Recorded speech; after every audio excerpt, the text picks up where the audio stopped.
하나님의 말씀은 스가랴 4장 1절부터 6절까지 말씀 교독을 하시겠습니다. 내게 말하던 천사가 다시 와서 나를 깨우니 마치 자는 사람이 깨우임 같더라. 그가 내게 묻되 내가 무엇을 보느냐?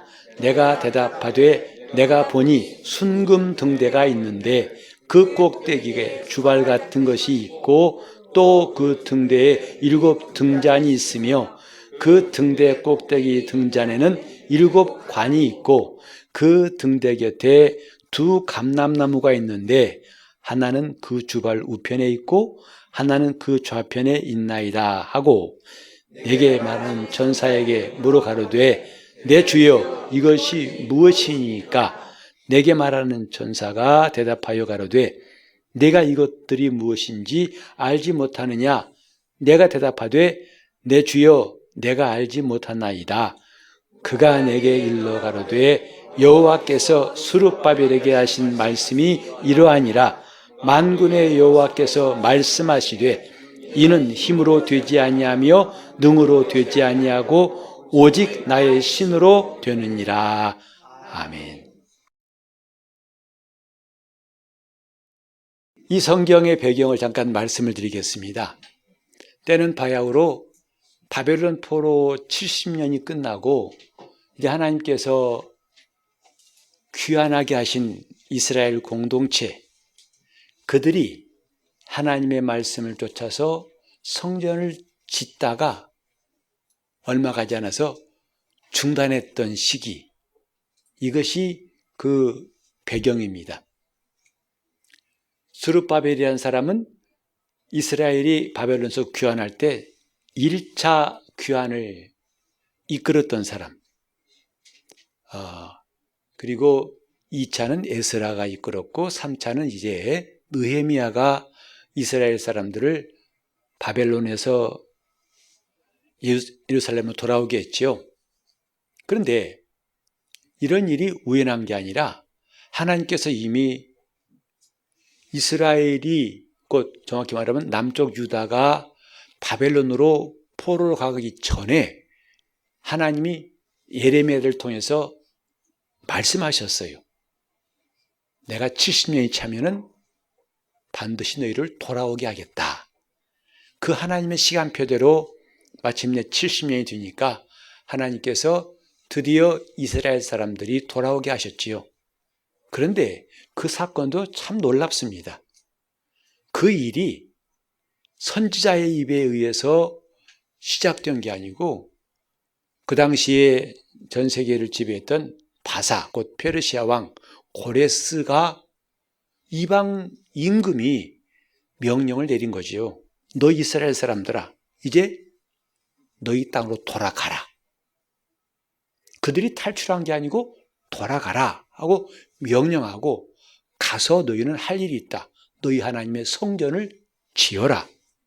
그리고 거기에 필요한 재원은 다 내가 드릴게. 이 3가지 내용 가지고 드디어 오랜 포로 생활에 있던, 여러분 70년이면 한 세대가 훨씬 지났지요.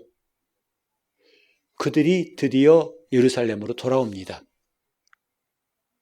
선지자의 말이 아니고 이방 왕의 입에서 너희 하나님의 성전을 지어라. 그리고 하나님의 때가 되니까 이런 일이 이루어진 걸 보면서 우리는 세계의 모든 역사도 그렇고 모든 일들이 결코 우연이 없고 하나님께서 계획하시고 하나님이 주장하신다는 사실을 또 깨닫게 됩니다. 하나님의 때가 있다 이 말이죠.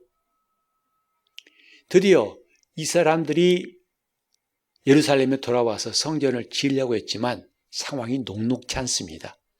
가장 큰 게 뭐냐면 거기 살고 있던 사마리아 사람들이에요. 그 대적들과 함께 성전을 지으려고, 2번째 성전을 지으려고 했던 이스라엘을 얼마나 대적하는지, 얼마나 반대하는지 그 적대 세력들의 방해가 이루 말할 수가 없어요. 위협도 하고 살기등등하고, 그 다음에 그 상황이 지금 바벨론에 의해서 완전히 폐허가 된 예루살렘, 땅은 황무하고 농사는 안 되고, 그 다음에 이제 여러 가지 환경이 좀 막막한데, 그래도 처음에 올 때는 하나님이 이렇게 하라고 하신 말씀이 있어서 그 말씀대로 하겠다고 용기 있게 나왔지만, 그 상황은 그들을 낙담하게 했고, 그 다음에 영적으로 무감각하고 믿음마저 흔들리게 만들었어요.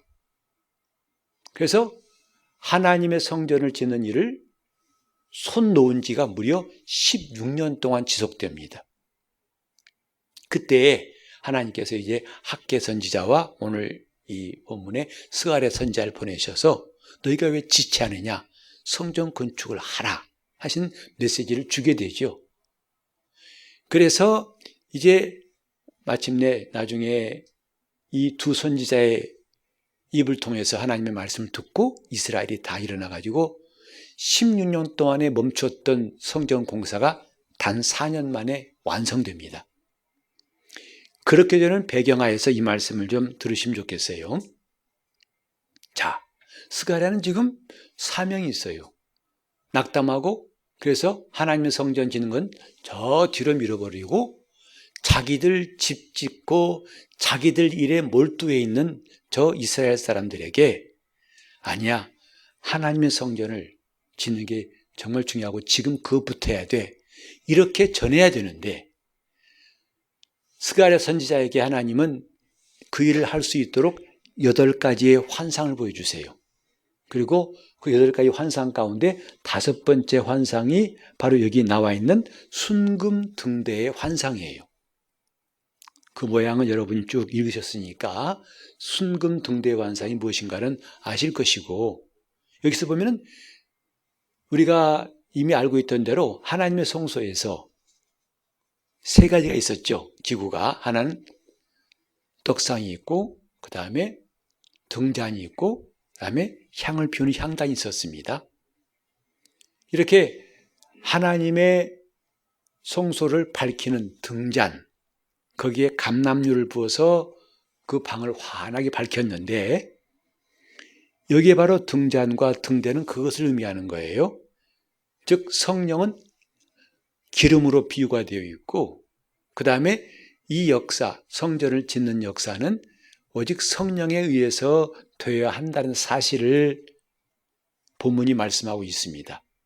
즉 사람들이 자기 힘과 능력으로 해보려고 하다가 안 되고 무너지고 좌절하고 낙담에 있어서 손을 놔버렸을 때, 그렇게 하면 안 되지, 이는 오직 나의 신으로 된다. 여기 신이란 말은 영이란 말이에요. 지금은 별로 그런 말 안 쓰는데, 제가 처음에 예수 믿을 때만 해도 성령이라 하지 않고 성신이라고 했던 것이 기억납니다. 같은 말입니다. 영어로 같은 말이고 원문도 같은 말인데, 그 당시에는 영을 신이라고 많이 불렀었고, 여기도 나의 신으로란 말은 나의 영으로, 곧 하나님의 영으로 이 뜻입니다. 너의 힘과 너의 능력으로는 안 되고 오직 나의 영으로 된다. 이것이 하나님께서 환상을 통해서 스가랴에게 알게 하신 거예요.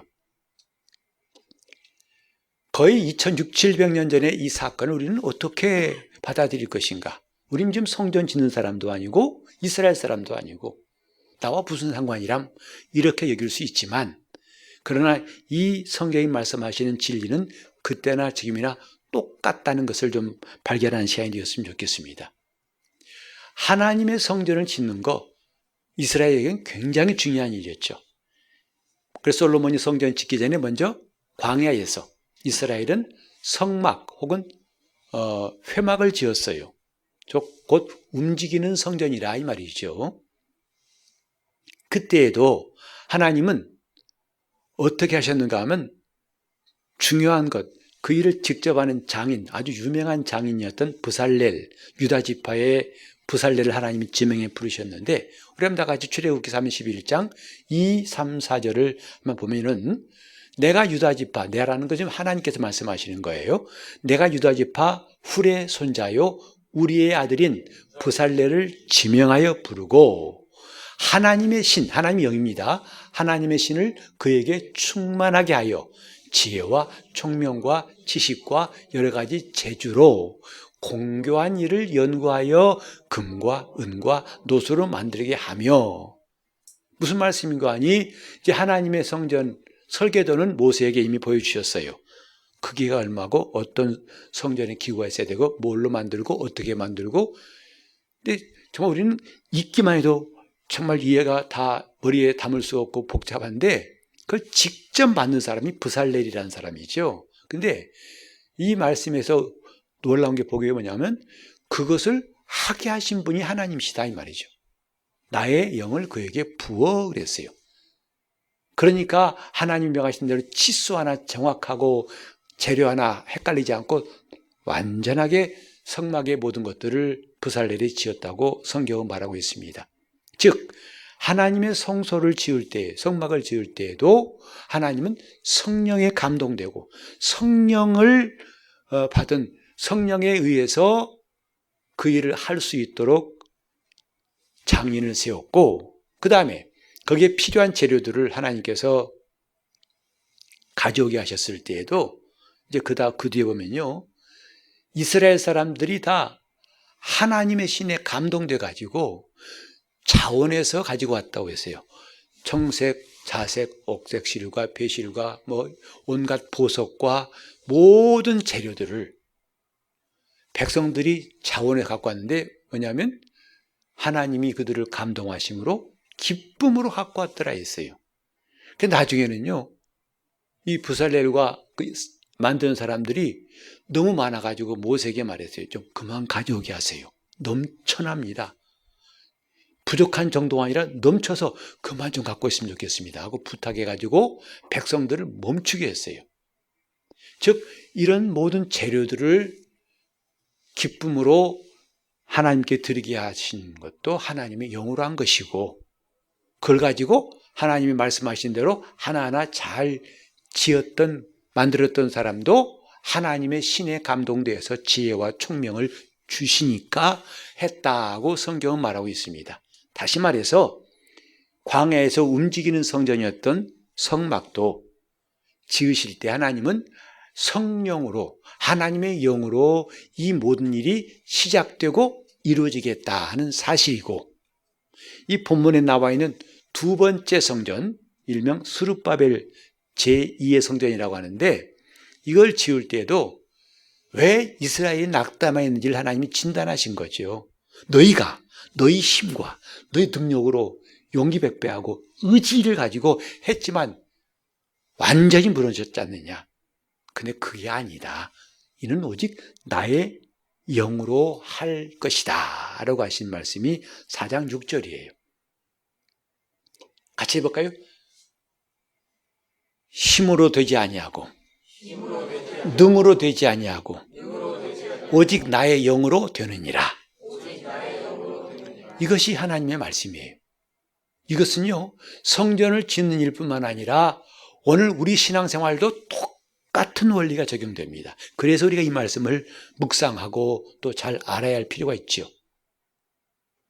지금 하나님께서 하시는 일들이란 전부 다 사람을 사용하셨지만 성령으로 역사하셨다는 것이 성전 전체에 흐르는 하나님의 말씀이에요.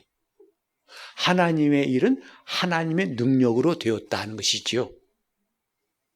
우리 신앙생활도 그렇게 되어야 한다고 성경은 가르치고 있지만 안타깝게도 오늘 많은 사람들이 이런 하나님 말씀을 저만치 밀어놓고 자기가 자기 힘으로 자기 능력으로 하고 있는 일이 정말 많다는 것이라 이 말이죠. 그래놓고 하는 말이 신앙생활이 어려워, 힘들어, 안 돼, 나 그만두겠어, 이런 말들을 우리는 주위에서 너무 쉽게 듣지 않습니까? 여러분, 우리가 지금 성경들을 한다면서 난 놓고 기억자를 모른다는 속담같이 너무나 중요한 말씀이 우리 앞에 있는데 불구하고 이게 안 보이고 엉뚱한 일을 한다면 얼마나 안타깝습니까? 성전을 짓는 것뿐만 아니라 이제 지금은 성전 짓는 때가 아니에요. 건축하는 것이 지금 중요한 이슈는 아니란 말이에요. 이제 정말 중요한 것은 각각 자기 일을 건축하는 것, 혼의 구원을 이뤄가는 것이 지금 우리에게 꼭 필요한 일이고, 그걸 하는 게 영적 생활이죠. 그냥 교회 나와서 종교 생활하고 예배 참석하고 기도하고 그저 그렇게 끄떡끄떡하고 또 교회 적당히 봉사하고 참여하는 것으로서 신앙생활에서는 안 된다는 것이다 이 말이죠. 그건 나중에 가면 다 헛된 거란 것을 그때가 깨달을 겁니다. 내가 그동안 뭐 했지? 수십 년 동안 뭐 한 거야? 교회 나와서 뭐 한 거야? 후회도 때는 늦습니다. 왜? 다시는 기회가 없으니까요. 우리는 지금 하나님 말씀을 읽기도 하고 배우기도 하고 하지만 정작 주님 말씀을 진지하게 받아들이지 못하는 것 같아요. 예를 들어볼까요? 여러분 하나님 나라 아시죠? 그 나라 가고 싶으시죠? 근데 대개 보면 사람들 하나님 나라 그러면 죽어서 가는 나라로만 알고 있어요. 며칠 후 요단강 건너가 만나리. 아, 그 나라. 지금 뭐예요? 세상 나라예요. 나중에 하나님 나라. 근데 우리가 성경을 좀 들여다보면 놀라운 게 뭐냐? 예수님 이 땅에 오셔서 처음에 선포하신 말씀이 뭐냐면 회개하라, 천국이 가까웠다. 하나님 나라가 가까이 왔다 하셨고 나중에 누가복음 17장 20절 이하에는 하나님 나라는 여기 있다 저기 있다 할 것이 아니라 너희 속에 있느니라. 그리고 침례 요한 이후부터 천국은 침노를 당하나니 침노한 자는 빼앗으리라. 여러분 이 말씀이 과연 익숙하십니까? 여러분 이게 주님이 직접 하신 말씀인데 과연 우리는 그 말씀이 와 닿습니까? 아니면 무슨 말씀입니까? 합니까? 우리는 그러고도 예수 믿는다고 그래요. 아니 장차 죽어서 갈 천국이라고 성경에 어디에 말해 있던가요? 이미 그 나라가 가까이 온 게 아니라 이젠 너희 안에 있느니라. 내가 성령의 능력을 힘입어 귀신을 쫓는 것이면 하나님 나라가 이미 너희에게 임하였느니라고 주님은 우리에게 이루어진 것을 말씀하지만 오늘 우리 속에 하나님 나라에 있다는 사람이 여러분 별로 많이 느끼지는 않으실 것 같아요. 여러분 과연 그렇습니까? 내 속에 하나님 나라가 있습니까? 그 나라의 실상은 뭡니까? 이것도 모르고 우리는 신앙생활한대요. 예수 믿는데요. 성경 본대요. 기도한대요. 봉사한대요. 교회의 멤버래요. 뭐 하는 건데요? 그러니까 아무 고민하지 않아요. 그냥 괜찮아요. 왜? 다들 그러니까. 우리는요, 성경을 앞에 두고서 성경 모른다면 마치 속담에 난 놓고 기억자 모른다는 것과 똑같지 않겠어요? 성경 왜 봅니까? 알려고 보는 거잖아요. 알아야 제대로 신앙생활 하니까. 근데 모르니까 그럭저럭 자기가 자기 방식대로 신앙생활 하다 보니까요, 놀라운 것은 어떤 사람은 수십 년, 3, 40년 전에 한 기도가 진 것 똑같아요. 토시 하나 안 틀려요. 우리는 이렇게 쉽게 이해할 수 있을 거예요. 내 속에 믿음이 생기고 믿음이 자라면 기도도 자연스럽게 바뀌는 게 정상이 아니겠어요? 근데 들어온 게 없어요. 자기 심령에 들어온 게 없으니까 마치 앵무새가 하듯이 똑같이 반복하는 거죠. 토시 하나 안 틀려요. 나는 기도를 꼭 틀리게 하란 말이 아니라 그렇게 된다 이 말이죠. 어떻게 하면 내 속에 하나님 나라가 있고 내가 날마다 믿음으로 살아가노라면 변화가 생기고 그 변화가 있으면 기도도 바뀌더라. 바뀌더라 이 말이죠. 근데 왜 기도가 똑같을까? 나중에 자기 기도 그 기도 안 믿어요. 그리고 갑자기 대표 기도하라 그러면 겁나가지고 도망가는 사람. 어떤 구역장은요. 아마 그전까지는 기도 안 했던 모양이에요. 근데 다음 주는 구역장이 기도하시라고 하니까 도망가 버렸어요. 기도가 마치 무슨 연습해서 나온 게 아니라 기도는요. 우리가 주님과 사귈 때 말 그대로 하면 제일 쉬워요. 여러분 자연스러운 게 좋다는 거 아시죠? 어떤 목사님이 그랬다는 말 전에도 했던 것 같은데 이분은 설교할 때 톤하고 보통 때 톤하고 다르대요. 그래서 강단에 때는 하나님께서 우리에게 말씀하시기를 하다가 뭐 보통 때로 보통 말하는데 한 번은 전화가 친구 목사가 전화가 왔답니다. 버릇 삼아서 할렐루야 아무개 목사입니다 했더니 나 안 먹여야 돼요. 그러냐? 왜? 얼마나 우스워요 이게. 지금 하나님과 대화하듯이 그렇게 기도하면 아무 문제가 없어요. 근데 그런 것이 평소에 없다 보니까 남의 거 빌려오듯이 목사님 어떻게 기도하면 돼요? 좀 기도 문제 써주실래요? 그런다 이 말이죠. 이게 얼마나 우리 신앙생활이 지금 엇박자인지를 뭔가 좀 제대로 안 먹겠다는 걸 말하고 있지 않습니까? 신앙은 관계라고 말씀드렸죠. 내게 믿음이 있다는 게 뭐예요? 하나님과 나와 관계가 생긴 거예요. 어떤 관계? 그분이 나의 주님이시고 나는 그의 것이고, 그분 나의 목자이시고 나는 그의 양이고, 그분 나의 신랑이시고 나는 그의 신부가 되고, 이런 관계를 그냥 명목상 관계로 있다면 얼마나 황당합니까? 법적으로는 부부예요. 그러나 실제는 남남이에요. 그게 진짜 부부 맞습니까? 우린 지금 이런 것들을 직시해야 할 때가 왔어요. 왜? 이렇게 계속 갔다가는 그 결말이 불행할 것 같아서. 진짜 불행합니다. 그 작년부터 우리는 다짐했잖아요. 믿음의 기본에 충실합시다. 믿음의 기본, 다른 거 다 회의하고 행사하는 거 일단 다 내려놓읍시다. 전도, 헌신하고 다 일단 내려놓고 먼저 우리 신앙의 기본을 충실합시다 하고 1년 내내 외친 거 아니겠습니까? 이 다음 주님 만날 때 어색하면 쓰겠냐고요. 대면하고 주님 일한 것 같은데 많이 본 것 같기도 하고 주님, 그거 참 황당한 겁니다. 그동안 뭐 한 거죠? 지금 신앙생활을 성전 짓는 이스라엘이 했던 것이나 오늘 우리나 별 다를 바가 없어요. 자기 힘으로, 자기 능력으로, 자기 의지로 힘쓴 것.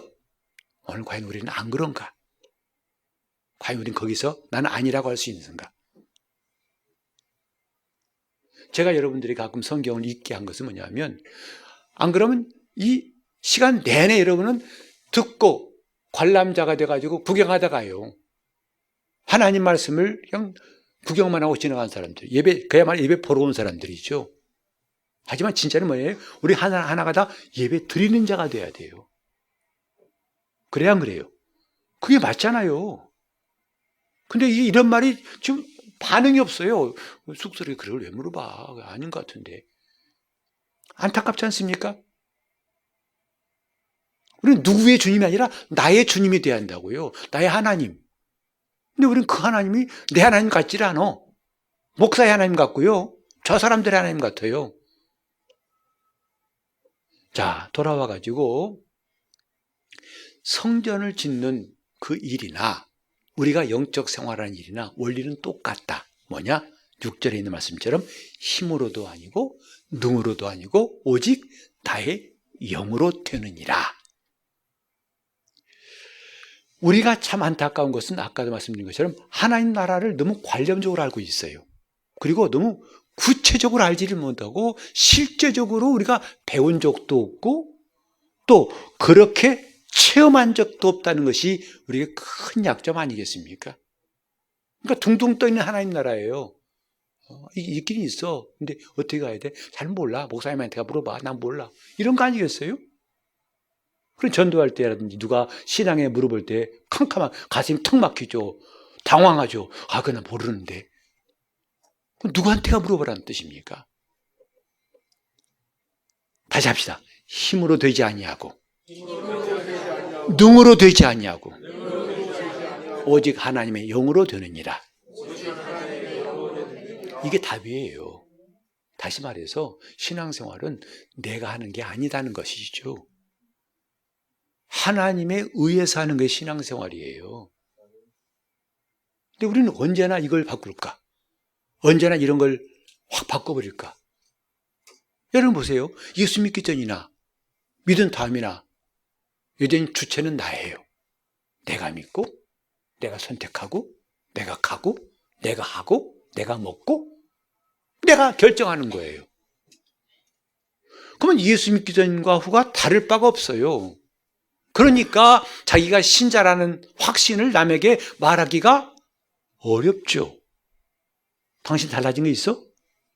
뭐가 달라졌지? 그때가 당황스럽게 해서 찾아봤지만 별로 없는 것 같으니까 없는 것 같아. 그럼 그동안 뭐 한 거야? 글쎄, 참 그 말 들었기도 따분해요. 그 사람만 따분한 게 아니라 그 말 듣는 나도 따분하다고요. 과연 뭐 한 겁니까?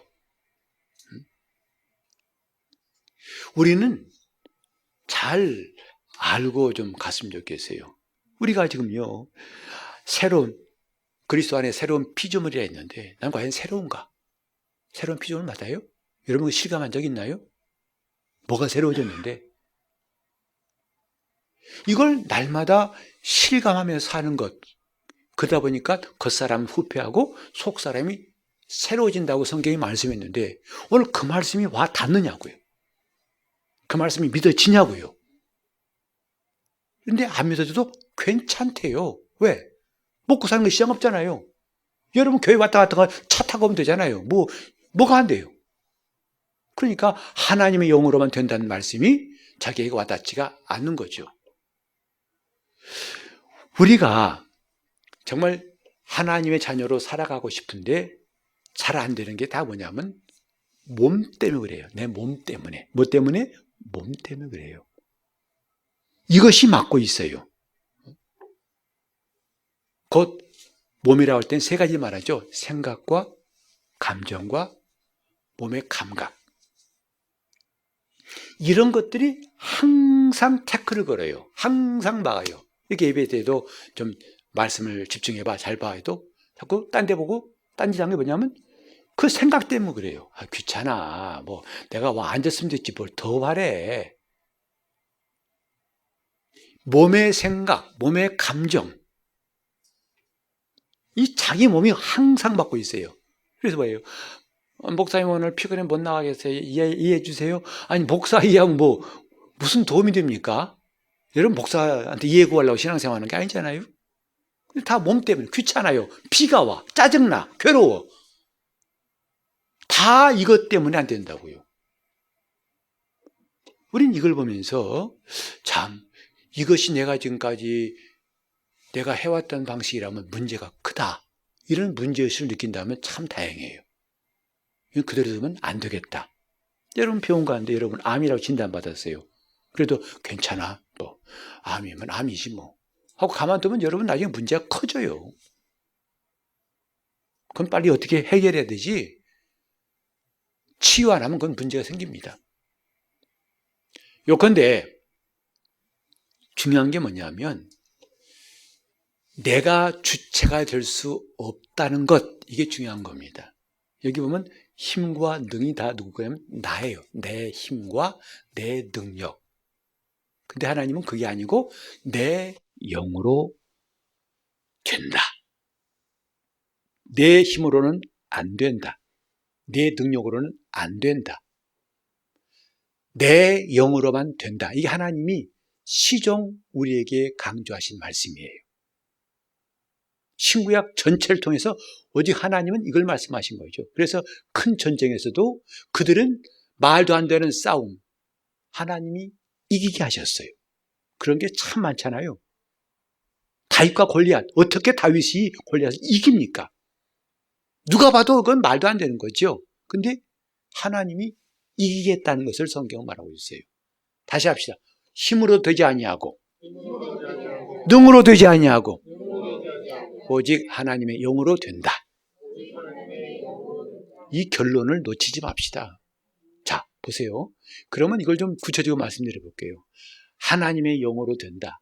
내 힘으로 안 되고 내 능력으로 안 되고. 구체적으로 첫 번째 뭐냐면 여러분 믿습니다. 믿음에 대해서 관심 많으시지요? 그러면 구체적으로 성경을 읽을 때마다 정말 성경이 그대로 믿어지신 분 손 들어보라면 안 될 테니까 들지 마시고 믿어지던가요? 성경이? 아멘. 아멘. 도무지 한 점의 의심도 없이 그냥 쑥쑥 믿어지고 주님께서 떡 5개 하고 고기 물고기 2마리 가지고 그걸 떼어서 남자만 5,000명을 배불리 먹고 그러니까 여자와 아이들은 숫자에 안 들어간 거지요. 근데 뭐예요? 거기에다가 남은 게 있더라. 얼만큼? 5개와 2개 남은 게 아니라 12바구니가 차게 거두었더라. 제가 이제 군 생활할 때 이야기 잠깐 할게요. 그때 참 고참이 되고 제대가 얼마 안 나오면요. 심지어 점호라고 하는 중요한 행사도 안 해요. 다들 정돈하고 정호인데 이 사람은 입을 채우고 잡니다. 뒤집어 써 있어요. 그리고 야, 나 환자야. 이렇게 다 하고, 그러면 정오에도 사관이 와서 보더니 얘 뭐냐? 환자입니다. 그래? 하고 넘어가 버립니다.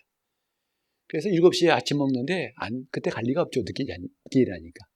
10시쯤 돼가지고 부시시 이러면서 저 문 옆에 있는 쫄병한테 야 일로 와봐 부릅니다. 그래서 10원짜리 동전 한 5개쯤 그래 던져주면서 너 PX 가가지고 라면 10개 사오고 거슬러 와 그래요. 그 당시 라면 한 봉지에 80원이었어요. 근데 몇 개 사오라고요? 10개 사와. 그리고 뭐라고 그래? 거슬러 와. 준 건 50원 줬는데. 그걸 갖다가 고참님 이거 말도 안 됐다가는 얻어 터집니다. 네? 하고 가야 돼요. 얼마 후에 정말 라면 10봉지 하고 5개가 넘는 동전을 내놓더라고요. 믿어지십니까? 나는 그거 볼 때마다 오병이어의 이의 말씀이 생각나요. 와, 떡 5개하고 물고기 2마리인데 배불리 먹은 것도 기가 막힌데 남은 게 뭐라고요? 5마리가 아니라 12광줄이에요. 여러분 믿어지세요? 근데 이렇게 누가 믿어지십니까? 하면 여러분 당황할 거예요. 헉 그러죠. 왜? 믿어집니다 하면 좋을 텐데 사실은 안 믿어져요.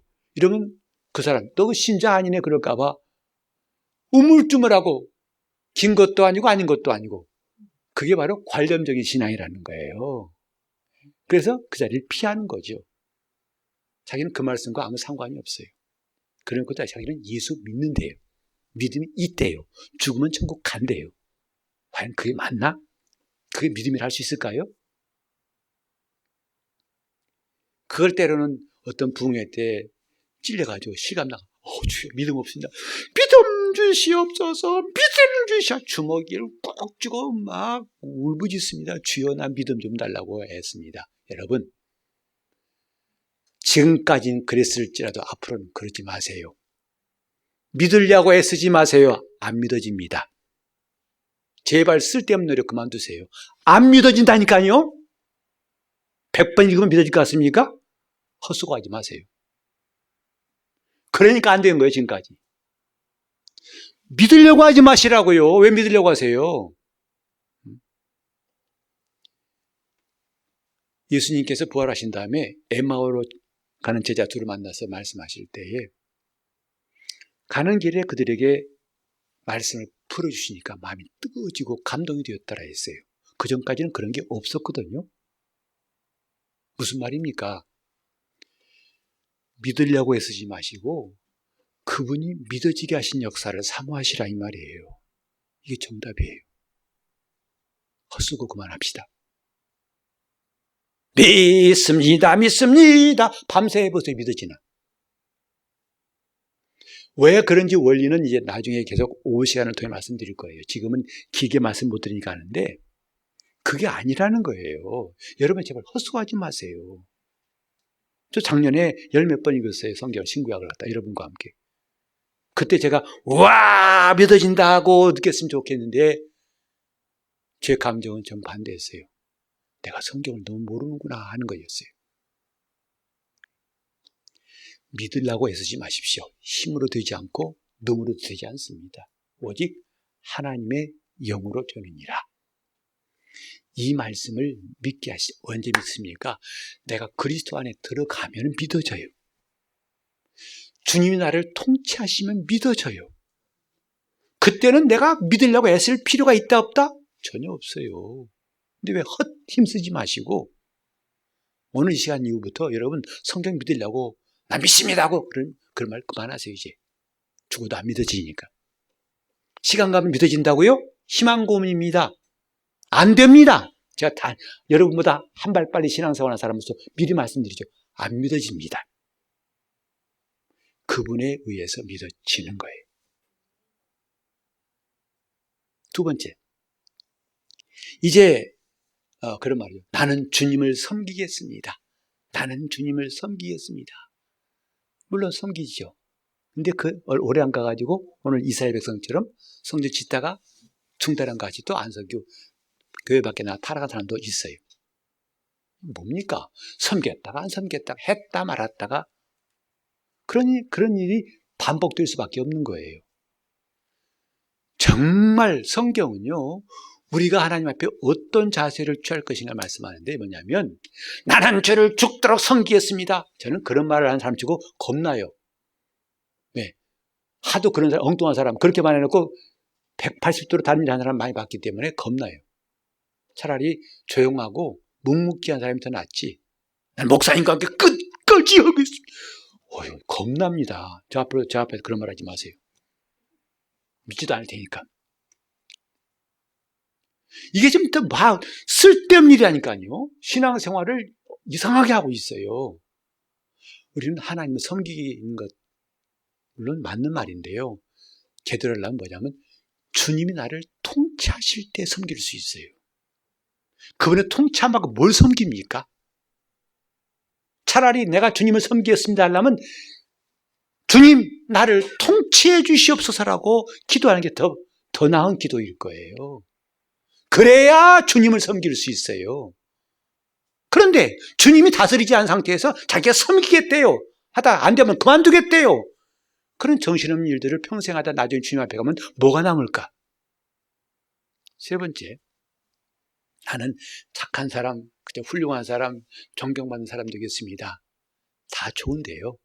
그것도 허세란 거 아시겠습니까? 그 일을 대표적으로 한 사람들이 바리새인들이에요. 그들은 훌륭한 사람이었어요. 박하와 근채와 회양, 풀뿌리까지 11조 한 사람들이었어요. 일주일에 2번씩 차곡차곡 금식했어요. 매주마다. 그들의 행위는 누가 비난할 것이 하나도 없어요. 근데 주님이 그를 칭찬했나요? 착한 사람들 하지 마시고 정말 주님을 나타내는 사람 되려고 기도하세요. 우리 한번 고린도후서 4장 10절로 11절을 볼까요? 우리가 항상 예수 죽인 것을 몸에 짊어짐은 모두 예수의 생명도 우리 몸에 나타나게 하려 함이니라. 우리 산자가 항상 예수를 위하여 죽음에 넘기우는 것은 예수의 생명이 또한 우리 죽을 육체에 나타나게 하려 함이라. 바울은 2번이나 강조한 게 뭐죠? 오늘 우리가 진정 원할 게 뭐냐면 착한 사람, 훌륭한 사람, 멋있는 사람, 거룩한 사람, 경건한 사람이 아니고 예수의 생명이 나타나는 것이 얼마나 중요한지를 강조하고 있어요. 그리고 그걸 위해서는 뭐냐면 우리가 죽음에 넘겨져야 된다. 그래야만이 나타난다 이거예요. 내가 죽음에 넘겨질 때 비로소 예수님의 생명이 나타나고 그때 우리는 바리새인 되지 않고 제대로 신자가 될 수 있어요. 우린 남 앞에서요 뻔듯하게 저 사람 진짜 예수님 사람 같아, 저 사람 법 없이 살 수 있을 것 같아, 그런 말 듣는 것이 우리의 목표라면 우리는 이미 잘못된 목표하고 있습니다.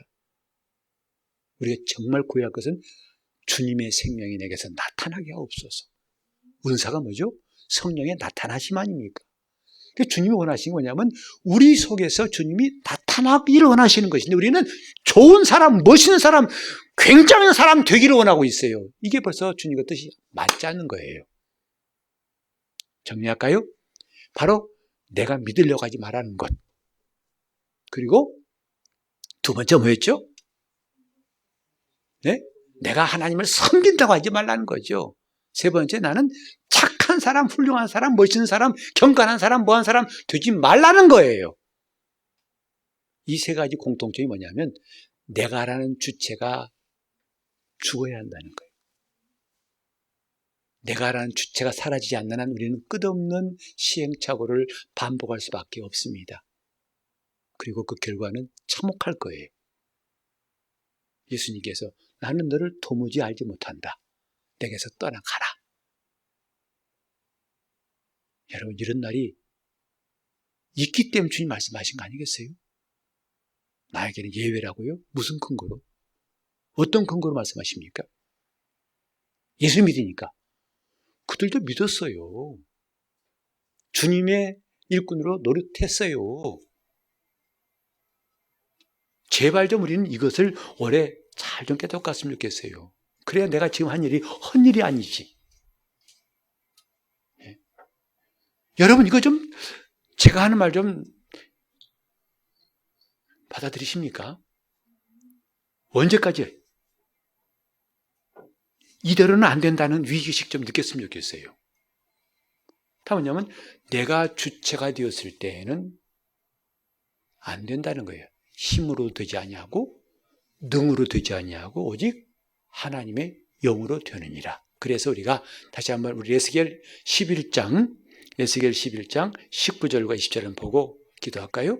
내가 그들에게 뭘 주고? 일치한 마음을 주고, 그 다음에 뭐죠? 그 속에 뭘 주며? 새 신, 이건 새 영이란 말이에요. 새 영을 주며, 그 다음에 그 몸에서 굳은 마음을 제하고 부드러운 마음을 주어서 내 율례를 좇으며 내 규례를 지켜 행하게 하리니 그들은 내 백성이 되고 나는 그들의 하나님이 되리라. 여러분 잠깐 멈춰보세요. 20절에 보면 하나님의 율례를 좇고 하나님 규례를 지키는 것, 우리말로 하면 하나님 말씀대로 사는 거예요.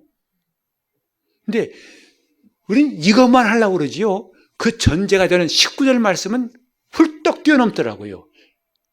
그건 무시하고 요것을만 딱 보고서 누가? 내가 해요. 내가 하나님의 율례를 좇으며 내가 내 하나님 율례를 지켜 행하고 아멘, 주님 열심히 합니다. 난 최선을 다하고 있습니다. 하고 있어요.